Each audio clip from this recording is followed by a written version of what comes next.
Hey, how you doing? It's your Silicon Valley doc, Dr. A from the sunny Cupertino in California, Silicon Valley. And today I wanted to discuss a condition that we see a lot in our clinic, which is GERD, or Gastroesophageal Reflux Disease, or reflux. And a lot of us think that when we have burning in the stomach and in the esophagus, that the common perception is that we have too much hydrochloric acid. So we go to the doc and the doc prescribes us a PPI, a proton pump inhibitor, which will decrease hydrochloric acid, decrease acidity, and usually stop the reflux, and we're good to go. The issue is that these medications are prescribed pretty much almost like candy, and they are utilized for long periods of time. Well, they may treat the symptom, but the problem is that they do a couple things that are actually much more damaging, which is in reality, they shut down your digestion. They stop your stomach from being able to be like a clean room or a force field of keeping out the bad bugs, and ultimately could lead to things like stomach cancer. So I wanted to discuss really quick what I see in a functional medicine approach, what the typical causes are for acid reflux, and how to treat it naturally, hopefully without needing the use for proton pump inhibitors. So one of the key elements is with the stomach, is that the stomach very much is affected by one thing, and one thing mostly, which is stress. Now we all know, many of us know, that when we're really stressed out, and we might have all experienced this, you get a knot in the stomach and maybe even a little bit of burning. So stress affects your digestive system right away. And the way that is done is through something called the autonomic nervous system. When we're stressed out, the autonomic nervous system works really simple. It's one switch or another. It's like a light switch. There's no dimmer here. So it's on or off. So if I'm super stressed out over here, then I'm in a fight or flight mode, right? So when my system goes into fight or flight mode, all the blood goes from the stomach and from the organs into the extremities and the head, because I have to be ready to fight or to flee. Well, on the other hand, we have the parasympathetic, right? From sympathetic to parasympathetic, and this is your rest and digest. This is the state when we're relaxed, when we can digest our foods, absorb our nutrients, heal the tissues and everything else. So stress greatly affects the body. And what happens is that we have this within the stomach, we have parietal cells, and these parietal cells produce hydrochloric acid all over the place. And this HCL, hydrochloric acid, helps us to break down protein. But it also keeps the pH at a very acidic level, because your stomach needs to be very acidic.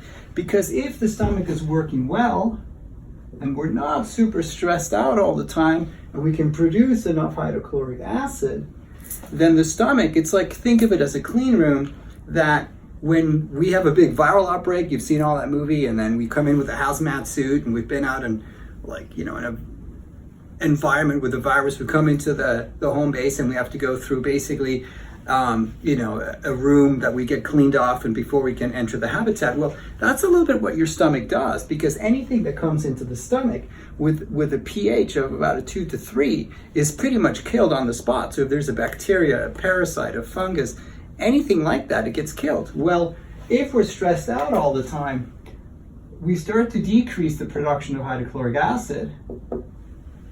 We're no longer resting and digesting because all the blood flows in the extremities. And so now when we eat, we're not breaking down proteins well, or fats, and even carbohydrates, because maybe also pancreatic enzymes are low. So now the foods start to petrify, start to ferment, and there is a buildup of gas. So we have gas that starts to build up that can basically push up into the esophagus and then create irritation up in here, or also irritation all throughout here, right? So if this goes on for a long time, we have this mucosal layer right here that is really only in the stomach. This can get broken down, and we can start to form things like ulcers, and we can get something called gastritis, which is just gastric inflammation. So stress is a big part of when we have reflux, because we're not digesting the protein well. But here's the thing, if we take a proton pump inhibitor, we're even further reducing the amount of hydrochloric acid that we have because we're shutting down the parietal cells to make this hydrochloric acid. So, well, what's going to happen? It's going to treat the symptom, but going to make it worse in the long run. The other thing that can happen is as we get older, simply we produce less hydrochloric acid. So supplementing with hydrochloric acid as we get older is more often not super helpful, but can even treat acid reflux. Unless we have gastric inflammation, at that point, the hydrochloric acid might be a little bit too much too fast, and we need to go with gentler treatments before we can get back to something like a hydrochloric acid product. The other thing that creates reflux, and we've already talked about the inflammation piece, is infection. And infection can be multiple things, but usually it's a bacteria within the stomach. One will be H. pylori, and H. pylori is a bacteria that loves to burrow into this mucosal field and create ulcers. And it also likes to have a more basic, not as an acidic environment. It does not like a very acidic environment. So if you have H. pylori, you're pretty much set up for not being able to digest your food well. And depending on the virulence factor, how aggressive the strain is, you may have ulcers and everything else. Finally, also, if this is happening and we don't have enough acidity in the stomach, then bacteria can get into the system. It's not killed in your stomach, it gets into the small intestine. And within the small intestine, you may have some dysbiosis, which is an overgrowth of non-beneficial bacteria. And then these bacteria can create something called small intestinal bacterial overgrowth, which then can create gas because these bacteria are aerobes, which produce methane or hydrogen gas, which can give you bloating, which can give you gas, which can give you also reflux. So more often than not, if you have chronic reflux and you've maybe been checked for H. pylori, you may have something called small intestinal bacterial overgrowth on top of that. So I think you're starting to see that there's much more to it than just take a proton pump inhibitor and call it a day. Finally, food sensitivities, because if you have a gluten intolerance or a dairy intolerance, or you already have an inflamed gut and are eating foods that you're also reacting to, which creates something called a leaky gut, which will be another video that we'll be doing soon, that will further the inflammatory cascade in the stomach. You're not digesting well, it's not breaking down, and so here comes the fermentation and the gas and the pressure, and here comes the reflux. So what can we do about it?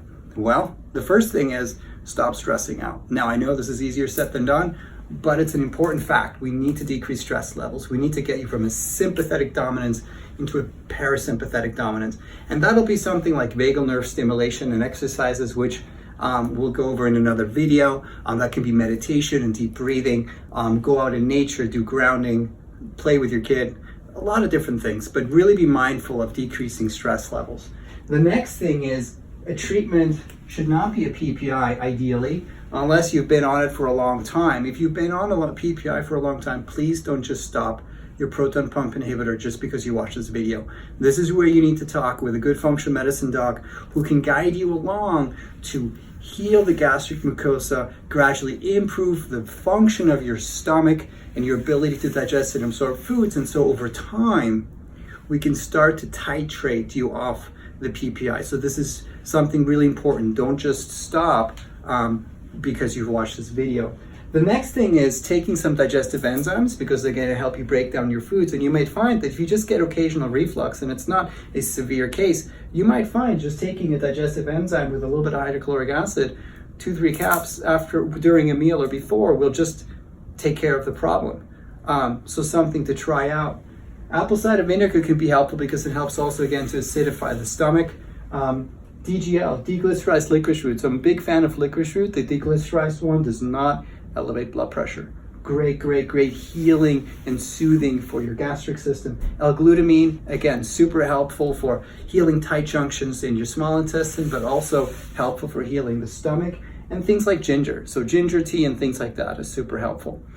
But the key takeaway from this video, I hope that was as helpful, is if you have something like acid reflux, which so many of us do, seek out a good functional medicine practitioner because they can help you kick the drugs, improve your functionality, and start healing you from all the way up here, all the way down. Because we are what we eat, digest, and absorb, and do not excrete, right? So if we don't digest and if we don't absorb, the entire rest of the system, every single biochemical process will be affected.